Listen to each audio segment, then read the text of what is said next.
All right, Capital Region city dwellers dealing with some of the tallest snowbanks in recent years. You know that. They crop up pretty much around every corner. Yeah, some of them even creep right into the streets, and that makes two-way traffic impossible.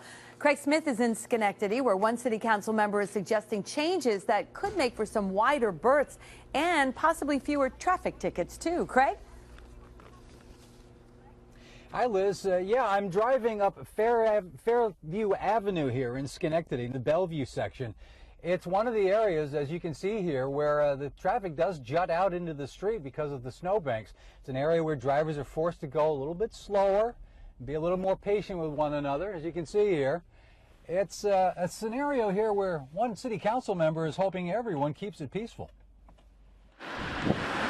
If cars are coming in opposite directions and somebody doesn't, sometimes there isn't room to pull over because there's cars parked there. If that's the case, somebody has to back up, and they may have to back up quite a ways. And if someone refuses to do that, that's where you can have confrontation. Riggi lives on a street the city calls a priority street, one that's supposed to be kept clear for plows when 3 inches of snow has fallen. Even here, some spots require moving closer to the center line than one normally would. But some of the side streets can be a little tricky.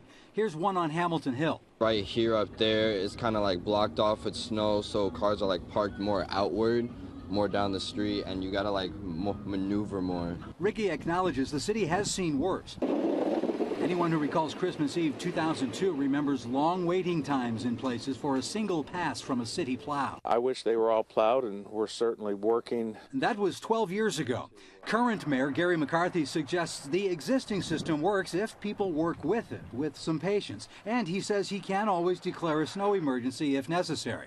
Riggi thinks it has been necessary, and he thinks better parking regulations would help. At least for the winter season between November 1st and May 1st, something like that. Because right now it's not uniform. It's just kind of a mismatch of what we have parking rules in the city. It's not uniform at all. Priority streets are one thing, that's by itself. But some streets are alternate sides, some streets are both sides, some streets are one side only all the time. And it just doesn't work. The plow guys really can't do the job they should be doing because of that, because there's cars in the way. Riggi says he remembers another date in history, March 13th, 1993. He says he recalls about 27, 28 inches of snow that day. And like most of the rest of us, he's hoping we don't see anything like that again until next winter. We're live in Schenectady. Craig Smith, CBS 6 News.